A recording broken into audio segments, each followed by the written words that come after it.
নমস্কার, লুসির রান্নাঘরে সকলকে স্বাগত। আজকে চলে এসেছি আবারও একটি নতুন রেসিপি নিয়ে। তাহলে চলুন বন্ধুরা দেখে নেওয়া যাক আজকের রেসিপি। বন্ধুরা দেখতেই পাচ্ছেন এখানে আমি নিয়েছি দুটো পচা আলু। পচা আলুর আজকের আমি চপ বানাবো। প্রথমে পচা আলুর খোসাগুলোকে ছাড়িয়ে নেব। দেখুন দুটো আলুরই একইভাবে আমি খোসা ছাড়িয়ে নিচ্ছি। বন্ধুরা এই আলু পচে গেলে আমরা সেই আলুগুলোকে সাধারণত ফেলে দিয়ে থাকি। সেই আলু না ফেলে দিয়ে ঠিক এইভাবে চপ বানিয়ে দেখবেন, অসাধারণ খেতে হয় এই পচা আলুর চপ। অবশ্যই আপনারা একবার হলেও ট্রাই করে দেখবেন। প্রথমে এই যে পচা অংশগুলো রয়েছে সেগুলোকে আমি ছুরি দিয়ে কেটে বাদ দিয়ে দিচ্ছি। পচা অংশগুলোকে বাদ দেওয়ার পরে যে ভালো ভিতরে যে অংশটুকুনি আছে সেইটুকুনি আমি নেব।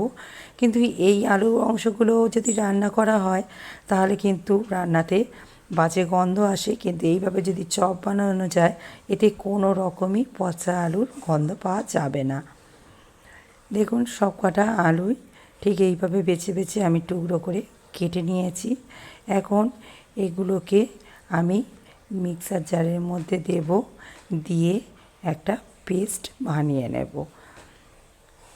সব কটা আলু টুকরো আমি কেটে নিয়ে পরিষ্কার করে ধুয়ে নিয়ে মিক্সার জারের মধ্যে দিয়ে দিয়েছি। দেখুন বেটে নিয়েছি এইভাবে। এখন এটাকে একটা বোলের মধ্যে নিয়ে নিচ্ছি।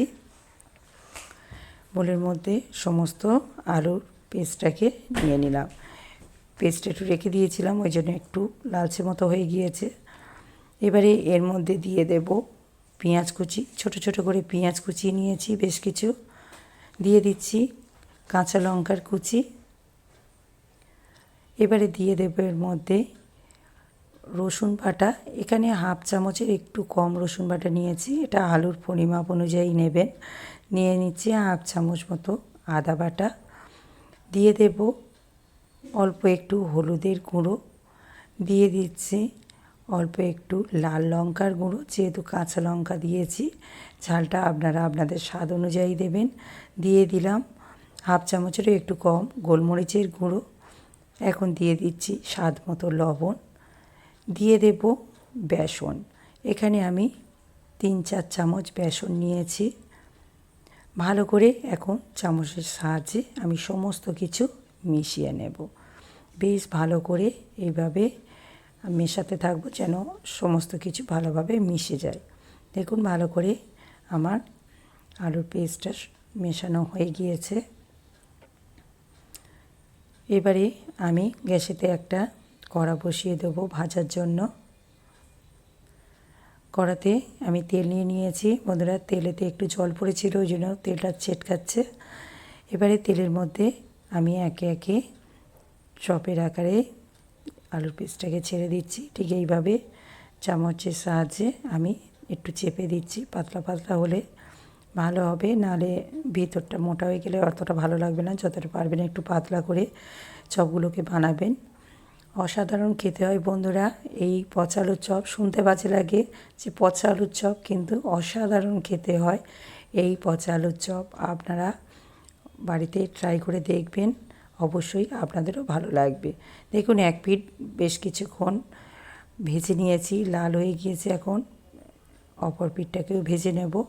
উল্টিয়ে দিচ্ছি। অপর পিঠটাকেও আমি 3-4 মিনিট রেখে দেব। গ্যাসের ফ্লেমটাকে এই সময় আমি লো টু মিডিয়ামে রেখেছি। বেশি হাই ফ্লেমে রেখে ভাজলে তাহলে ভিতরটা কাঁচা থেকে যাবে, ভালো হবে না। দেখুন ভাজা হয়ে গিয়েছে। এখন এগুলোকে আমি তুলে নিচ্ছি। আর যেটুকুনি বাকি আছে সেটুকুনিতেও আমি চপ বানিয়ে নিচ্ছি। আর একটু কড়াতে তেল নিয়ে নিলাম। আর যেটুকুনি পেস্ট রয়েছে সেটুকুনি দেওয়ার জন্য একইভাবে পাতলা পাতলা করে আমি চপগুলোকে বানিয়ে নিচ্ছি। বন্ধুরা আজকের এই রেসিপিটি আপনাদের কেমন লাগলো তা কমেন্টের মাধ্যমে জানাবেন। রেসিপিটি ভালো লেগে থাকলে ভিডিওটিতে একটি লাইক করবেন, অন্য বন্ধুদের সাথে শেয়ার করবেন। আর আমার রেসিপি যদি আপনাদের ভালো লেগে থাকে আমার চ্যানেলটিকে সাবস্ক্রাইব করার অনুরোধ রইল। সবকটি চপ ভেজে নেওয়া হয়ে গিয়েছে, পরিবেশনের জন্য প্লেটে নিয়ে নিয়েছি। বন্ধুরা আজকের রেসিপি তাহলে এই পর্যন্ত। আবার ফিরে আসছি নতুন রেসিপি নিয়ে।